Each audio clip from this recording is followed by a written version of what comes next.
Welcome to Arca-45672, a sci-fi podcasting adventure. This podcast depicts the harsh realities of space travel and contains mature content and strong language. Listener discretion is advised.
Shut down the project after NASA reported it was $10 trillion over budget due to contracting out the creation and fabrication of such advanced experimental technologies such as AI replicants and the Sirius Ansible, invented by the now famous AI two-day rally of fellow boosters and enterprises.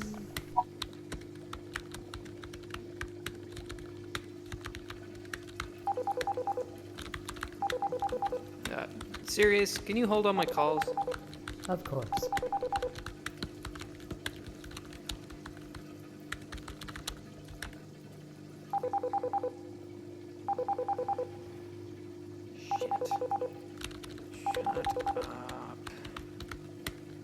Thanks, Sirius. I'm almost done this report.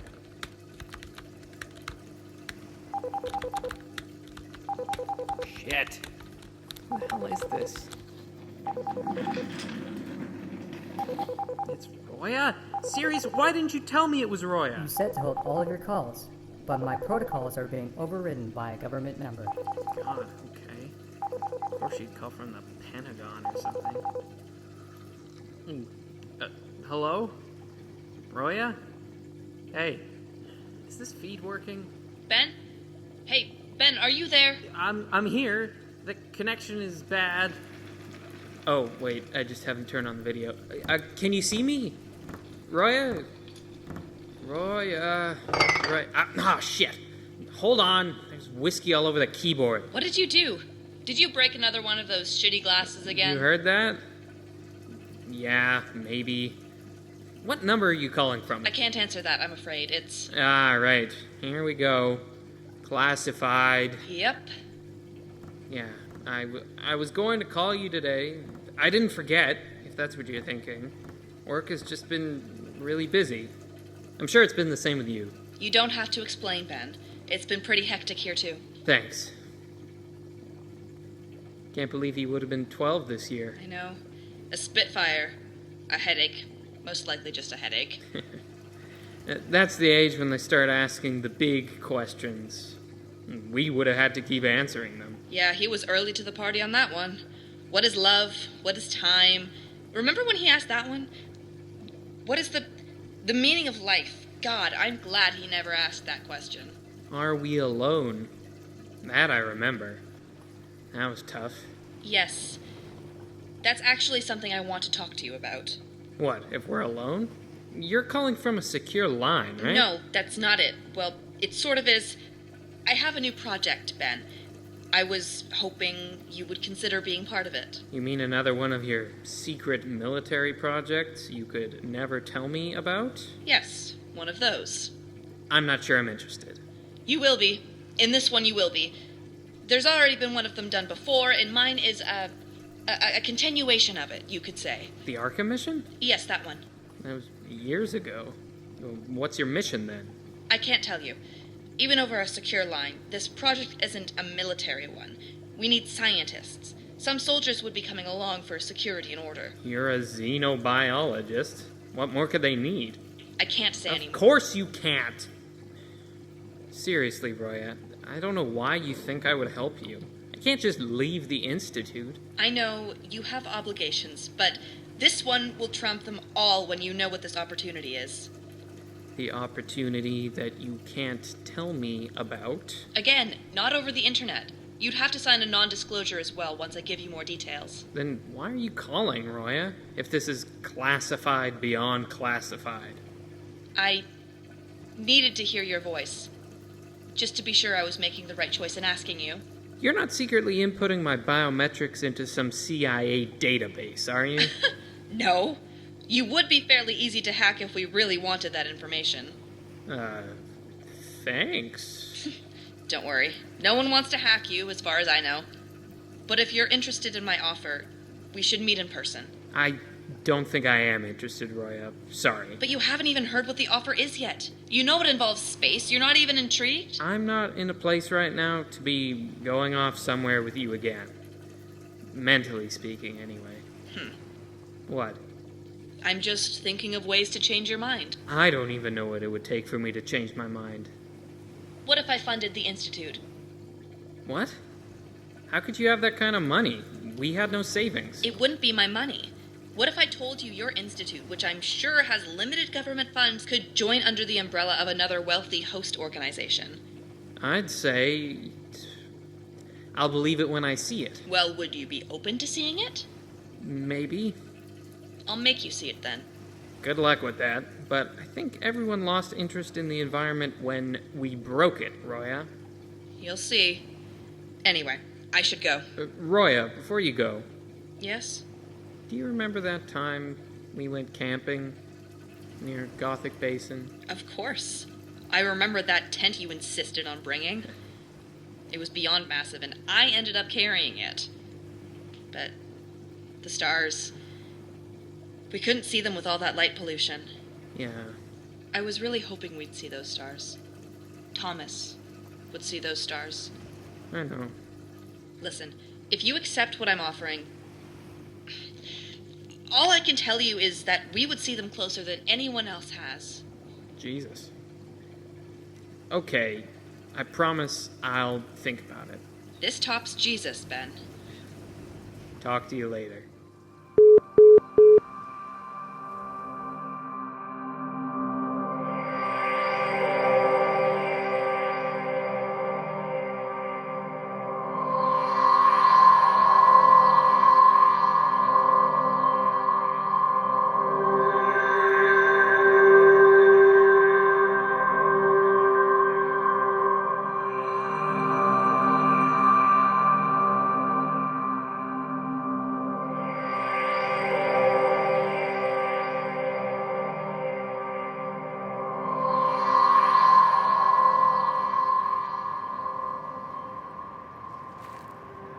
At the Institute, we primarily study the Pacific octopus, which is known to be one of the biggest types of octopus left on the planet.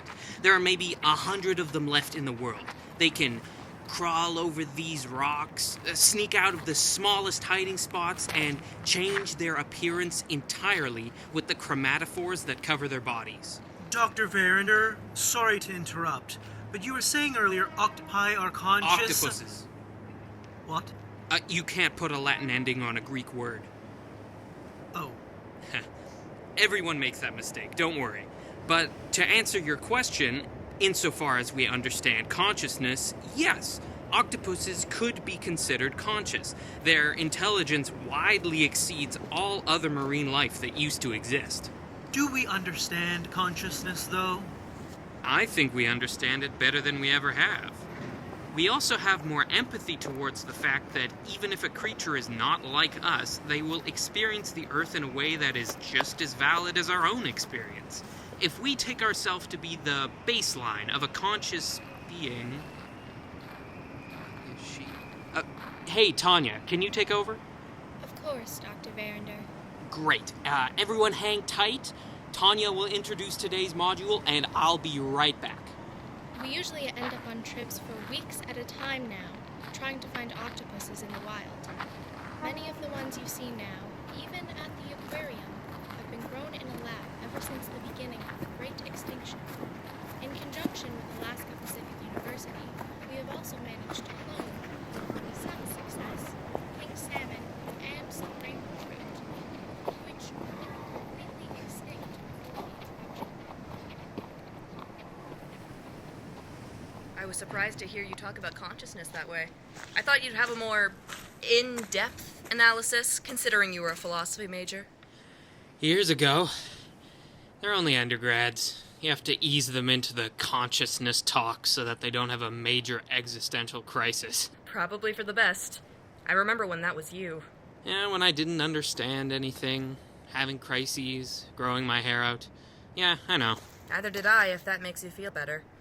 The only difference between us is now you kept the hair and hair gets in the way of my work.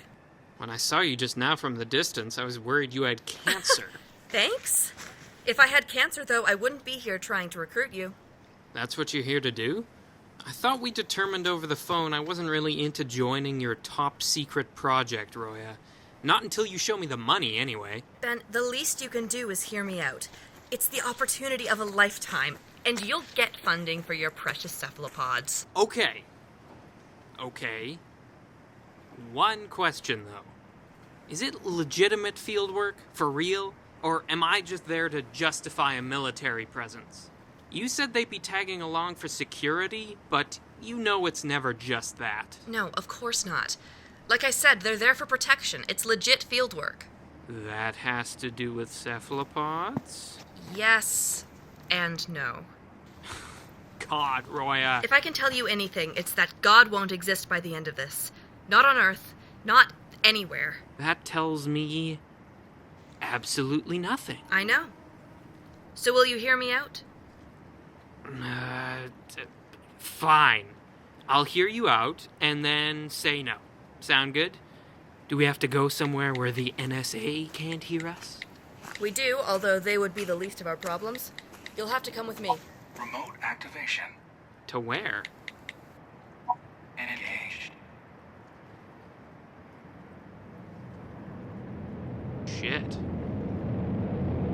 Where are we going, Roya?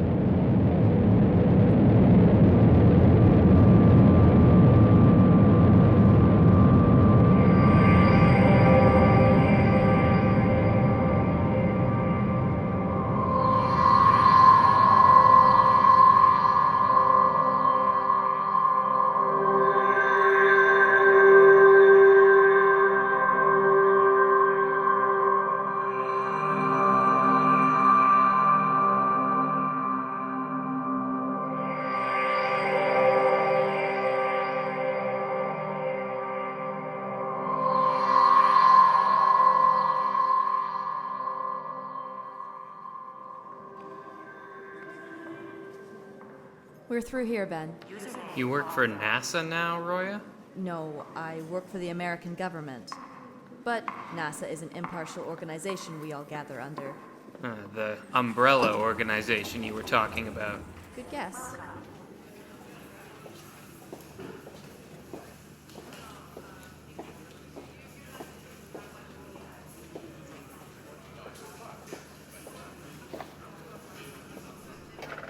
Sit here. Don't say anything until you're asked something. Who are they standing in front of the screen? That's Colonel Schaffer and his protege, Lieutenant Johnstone. Schaffer is the ranking officer of the mission. General Hardy is over there and reports to the President and Joint Chiefs. And the scientists? Well, not all of them are here.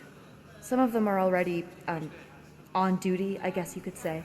But all of these people are remotely working with the others. Remotely? Okay, looks like we're all here, so we'll begin. I want to take a moment to remind everyone that all information processed in this briefing is highly confidential. Should anything leave this campus, you'll automatically be tried under the parameters of the Patriot Act. Comprende?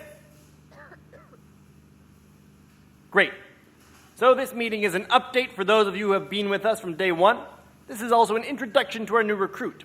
Dr. Verrinder, I believe it is? Yeah, you got it.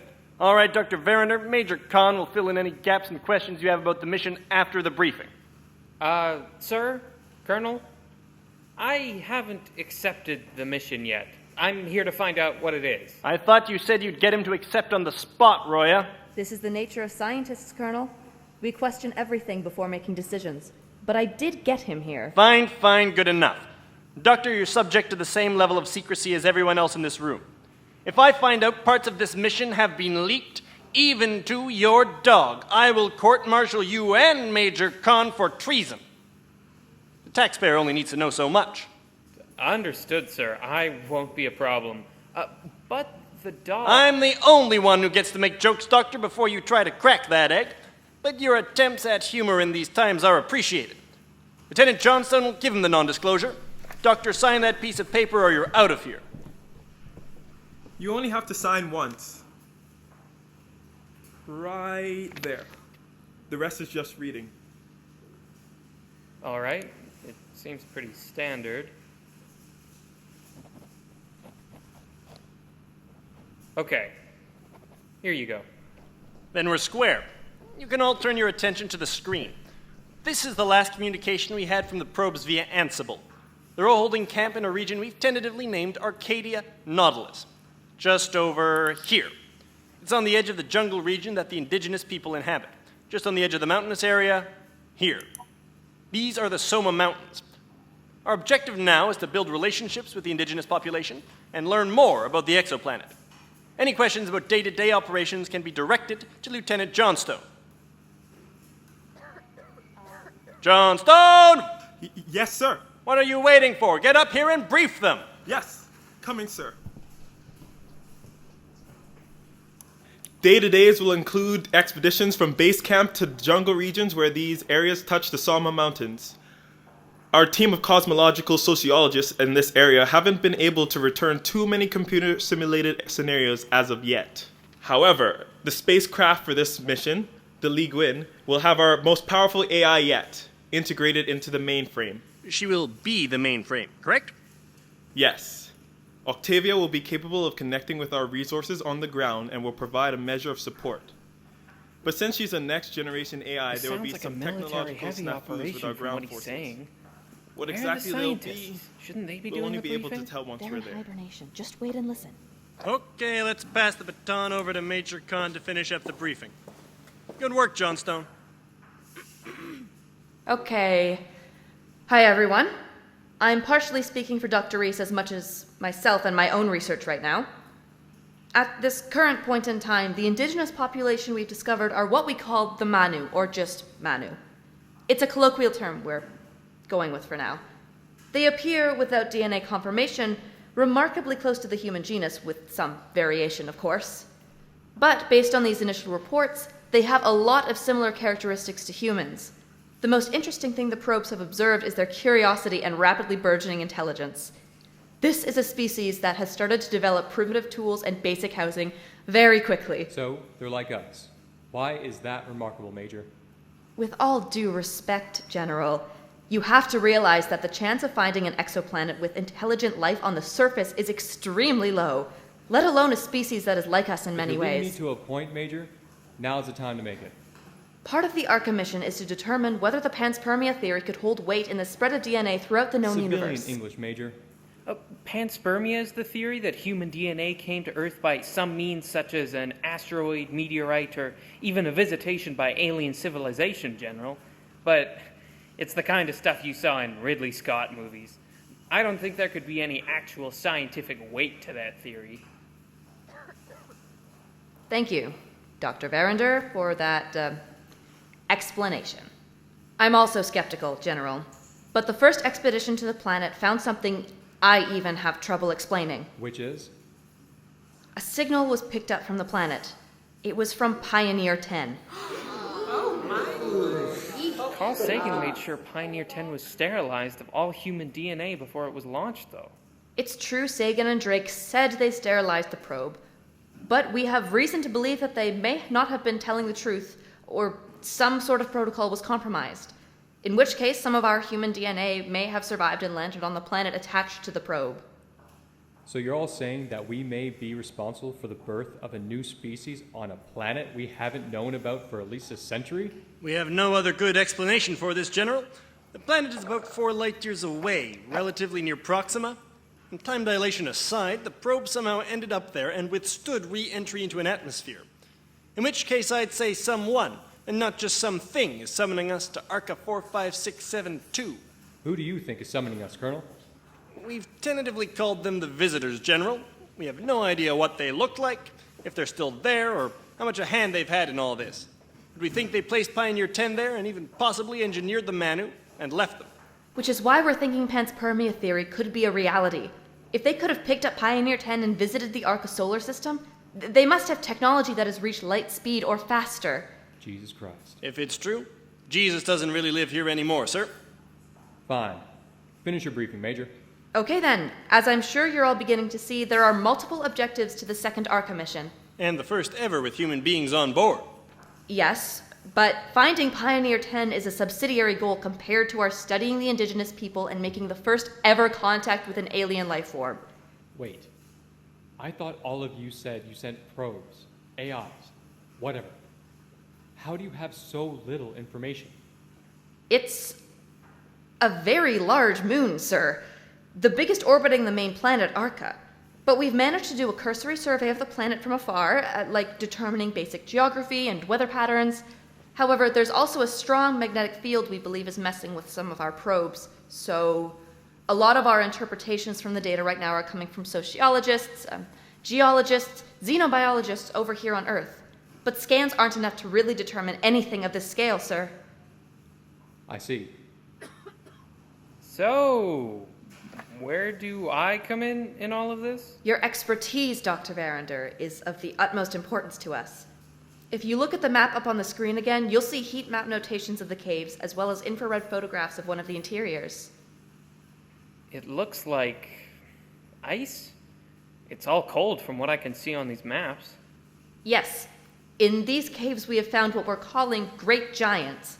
We believe they're giant cephalopods based on our initial infrared scans. Cephalopods.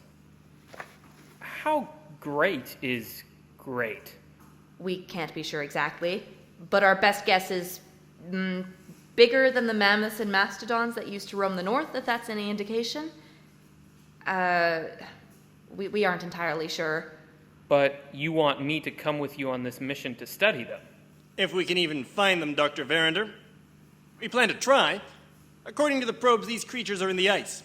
Something, I don't know what you'd call them, but something, is apparently guarding the cephalopods. Maybe it's the Manu? We have no idea. We haven't been able to see too much since... since one of the probes malfunctioned and shot one of them. What?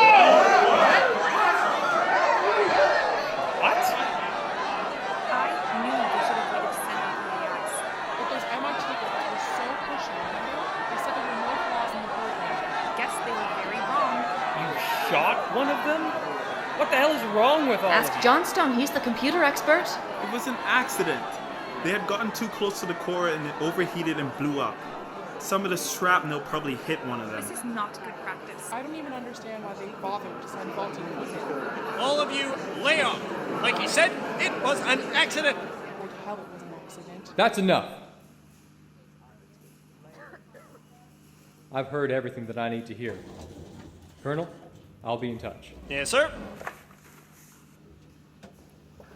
Okay, everyone in this room who's on the books to fly out in 2 weeks, stay behind. The rest of you, dismissed!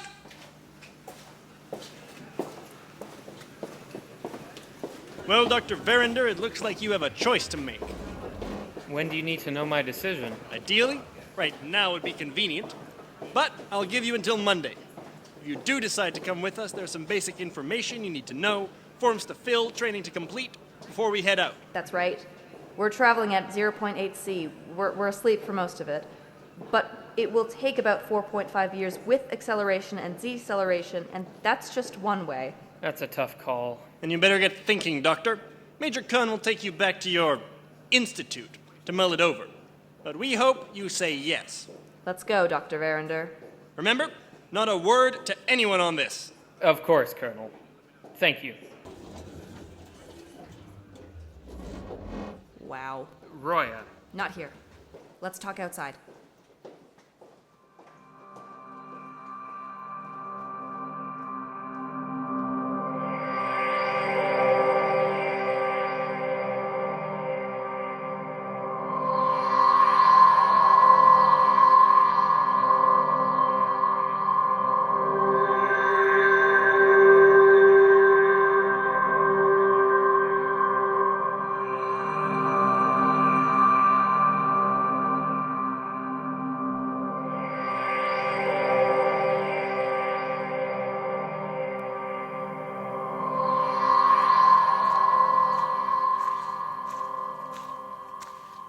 Here, you want a drag? Sure. I thought you quit smoking. Not really. So, I told you it was the opportunity of a lifetime. I didn't think you literally meant of my lifetime for some reason. Leaving everything behind is a hard thing to do. Lucky for the Colonel. His son is in the military and he's coming with us. Oh, Johnstone? Yeah, That's his son? They look nothing alike. I know. There's a story there, I'm guessing. He's just like any of us with a story. But from what I understand, Schaffer's wife was living in the Congo when the first famine riot started. Oh. Oh, no. Yeah. But he's going to be in charge? Schaffer? I mean, he seems like he knows what he's doing, but he also seems a little... I don't know. Unhinged? Slightly. Yeah. It's more of a gut feeling than anything. All I can tell you is that the entire time I've known him, he gets stuff done. No matter what the cost. I suppose that's a good thing. It is. You want another one? Sure. I don't know about this, Roya. When I think about leaving Earth and everything I've built... It's a lot to ask. But I'll be there with you. Wait, you're going? I was going before I pulled you into this, and I'm going with or without you. I know you love your research, but why? Why are you going? Same reason. It's the opportunity of a lifetime. That's all? What more motivation would anyone need? The world is dying ever since Thomas died. I thought that might have been a more obvious reason. What, Thomas? Yeah. I hope you're not leaving just to escape any bad memories. I don't know, Ben. This world is one bad memory. For me, anyway. I'm sorry, Roya. It hasn't been a picnic for me either. I bet. The sterile population is growing by 5% each year. Did you know that? 5%. That's about 320 million people a year. 64% is already sterile, Ben. 64! Are you really surprised? The world is running out of food. Everything is becoming hotter. New Orleans, parts of Texas, and New York City are underwater. I think on the news that the government is officially abandoning them as lost cities. Anyway, you're the biologist. Biologically, people are less fertile in times of strife. And this is... You have to admit, it's a lot of strife. Strife doesn't change the fact that fertile people are too closely related now. And still trying to have children. I know an old woman in my building whose children are having children together. They've been doing that for years now, and now they have major disabilities and deformities, and the government is doing nothing. I think the government has bigger problems on their hands, Roya. Jesus, Ben, I've had enough men interrupt me today. The human genome is a collapsing house of cards. That's the big problem. I'm sorry.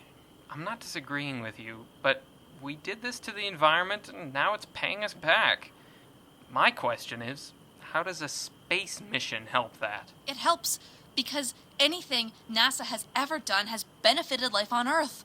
Cordless power tools, the microwave, cryotanks, AI, these are all things that exist because our goal was to eventually get into space, and these were the tools we needed to do it. I think if Thomas had been born a few hundred years into the future and these missions had already happened, he would have survived. He had 3 different types of cancer, Roya. Do you really think he would have survived? Maybe. I don't know. I think he would have had a better chance. Remember when we went to the park and he scraped his knee? Yeah, how could I forget? That infection was really bad from one tiny bruise. I thought we were going to lose him then. Feels so terrible we even tried to bring him into this world at times. So, you think going to a new planet and leaving all of this behind is the answer? If the panspermia theory is true. If it's true. God, it's a Hail Mary pass, Roya. Is that what this mission is? You better be honest with me before I give you an answer. Do you trust me? Of course I do. Well, honestly, I think we need a Hail Mary pass right now. Pen, you and I do at least. But I can't tell you anymore. It's classified. Yeah. I found my piece up north, Roya. What you're asking me to do is throw it all away for giant cephalopods? Yeah. And possibly, most likely, conscious beings. This is your research area, Ben. I've always read your papers, and I know this is right up your alley. My area of research is the giant Pacific octopus, Roya. You're getting ahead of yourself. But I understand the point you're making. Well, good. We always said it would be the 2 of us, no matter what, to the end of the world. I just never thought the end of the world would come. Whether we like it or not, it's here. You think this is a second chance, then? Maybe. I don't know. I would like to. Anyway, the money I promised you for the Institute should be in your account in a few days. What? It wasn't conditional. You were going to get it regardless of whether you said yes or no. I made sure of that. Roya, thank you. Thank you so much. It helps a lot. I know. Giant cephalopods, huh? Yeah. Am I getting to you? You're good at bribery, that's for sure. But I think you are. Good. You have to admit that Pioneer 10 ending up there is uncanny, to say the least. What do you make of that? I don't know what to make of anything at this point. So then, does that mean you're coming with me? Arca-45672 was created and written by Claire Scherzinger, directed by Kirsten Sharun, recorded by William Lynch, sound designed and edited by William Lynch, Kirsten Sharun, and Claire Scherzinger, with performances by Ryan Kniel, Margaret Hicks, Nicholas Guerreiro, Kaelan Bain, Taylor Williams, Brandon Sugden, Parker Feenstra, and Paul Cridge. Special thanks to Cliff Hammond, Kirk McNally, and the University of Victoria. Subscribe for free on iTunes, Google Play, Castbox, Stitcher, Spotify, and Luminary. You can also stream the podcast and get additional content on the website www.arca45672.com and our Instagram account @Arca45672. If you want to support the artists who work on the podcast, consider leaving a rating or review, as it will help others like yourself find the podcast. You can also donate as little or as much as you'd like to our funding campaign for Season 2. If you do donate, you will be eligible to receive bonus content outlining the world of Arca. Visit our website, www.arca45672/support. That's www.arca45672/support.